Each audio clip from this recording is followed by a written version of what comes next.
get in place, the first thing which we need is an ISO image file for Windows operating system. So you guys can download the ISO image file of the version of Windows you want to install in your computer. The second thing which you're going to need is an extractor tool. So preferably WinRAR will get our work done. I'm going to put the link down in the description. Click on the link down there and download WinRAR. Install it in your computer. So once you've installed WinRAR and once you've downloaded the ISO image file for the version of Windows you want to install, bring that ISO image file on your desktop screen and right click on that ISO image file and bring your cursor on open with. At the right hand side you guys will see this WinRAR icon. Just click on the WinRAR icon and it will open this page. You guys will see all the contents which are there in the image file. You're gonna make an empty space, an extra partition. So if you guys want to know how to make an extra partition in your computer, you guys can click on the link down there. I've made a separate video wherein I have given instructions to make an extra partition to save all the contents.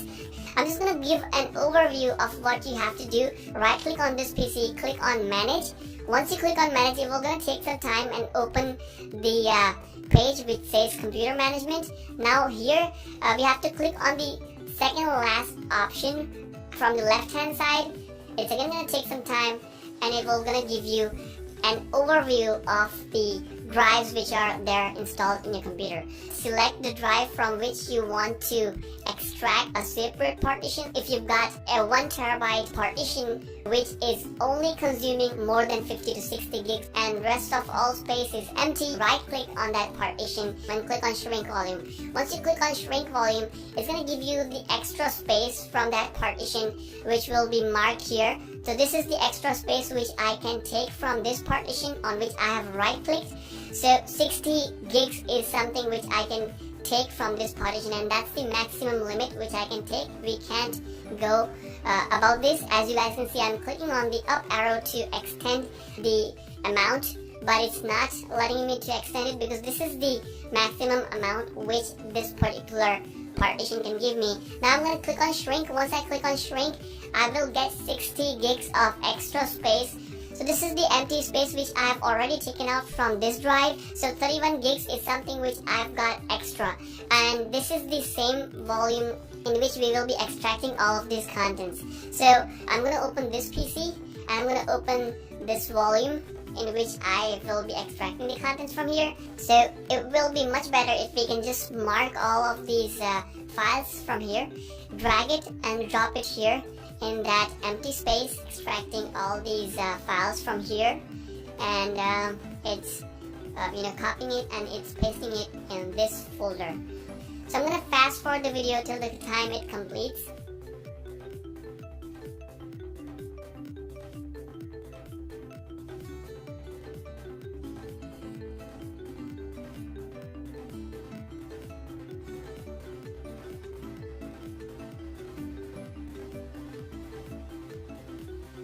Alright, so it has completed copying the files and we've got like all the files here. The volume is no more empty. We've got files in it. So now we will be installing a bootloader in this volume so that our system recognizes this volume as a source of installing Windows from. So you see the sources folder.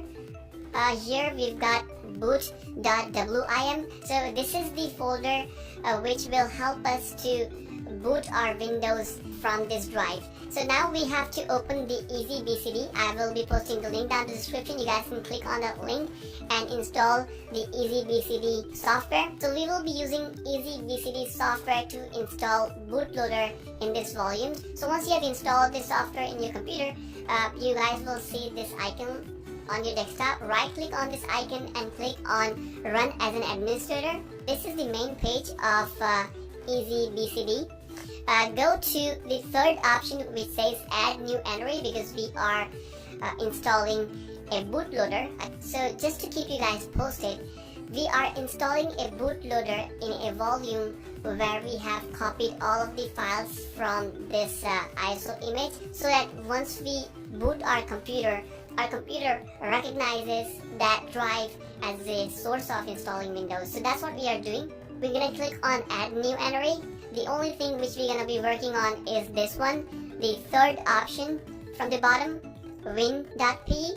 Now we're gonna have to click on this icon here. This is basically a browse button which is asking us to select a file which is a bootloader from ISO image. So just click on this, go to the volume wherein we have extracted those files, go to sources.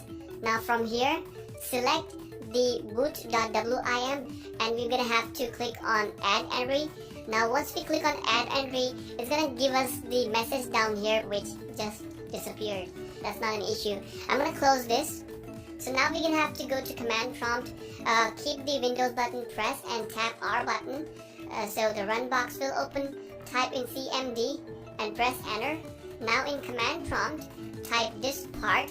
The command will be written down the description. You guys can just copy the command from the description. I'm gonna type in this part.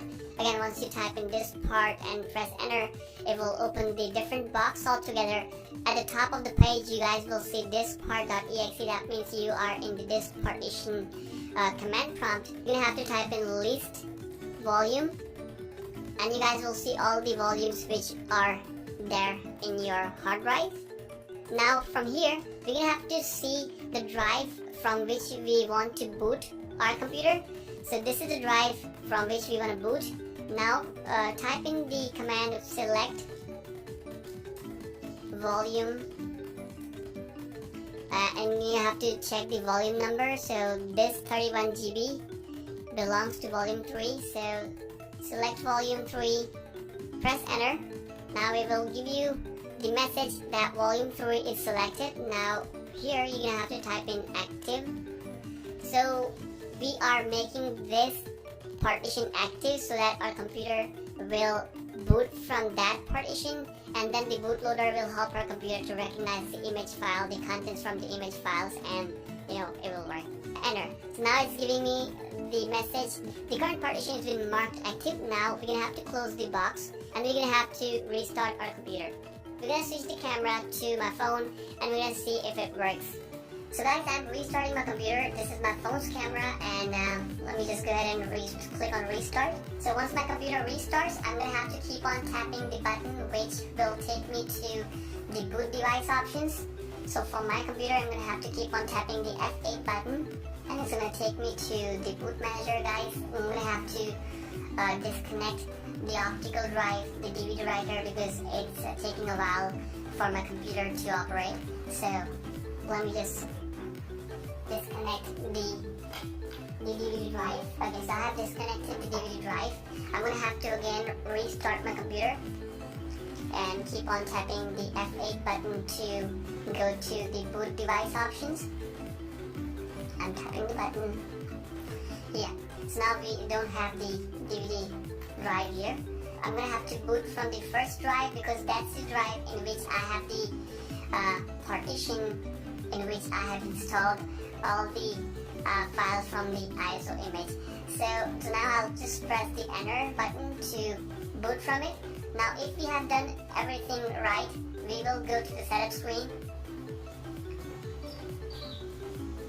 That was my phone. You guys will see the setup screen. This means that my computer is booting from the partition, and you guys can click on next. If you guys want to know how to install Windows from here, you guys can click on the link down there. I have made a separate video wherein I have given instructions to install Windows 10 in your PC. So thanks a lot guys for joining me in this video. I hope that this video will provide you all the information you needed. So if you guys like this video, please click on the like button down there.